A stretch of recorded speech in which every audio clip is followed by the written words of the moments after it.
বইপত্তর স্যাঁতস্যাঁতে কুলুঙ্গিতে রেখে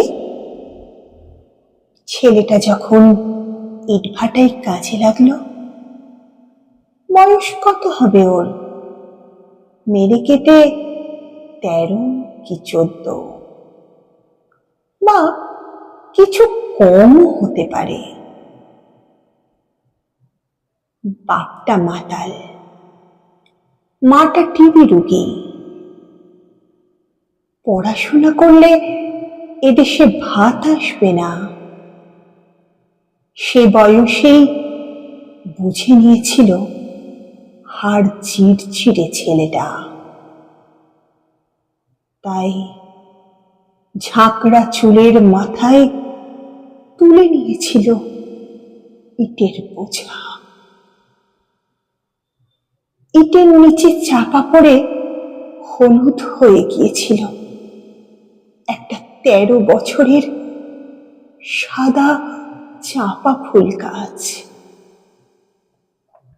গল্পের পাতা থেকে উঠে আসা চরিত্রগুলো কে কোথায় পালিয়ে গিয়েছিল তার আর খোঁজ রাখেনি বছর 13 ক্লান্ত মৃত্তিকা সন্তান। মাটা মরেছে, বাপটাও নিরুদ্দেশ, ঠাঁই রোদে পড়ে জলে ভেজে একা চাঁপা গাছ। চিমনির কালো ধোঁয়ার ভিতর থেকে নেমে আসে রথ, খুব দামি সব রত্নে মোড়া আপাদমস্তক। 5টা চূড়োই পতপত করে উঠছে পুণ্য নিশান। সিংহাসনে বসে আছেন জ্যোতির্ময় সুখের দেবতা। মুখ জুড়ে পুণ্যতোয়া হাসি।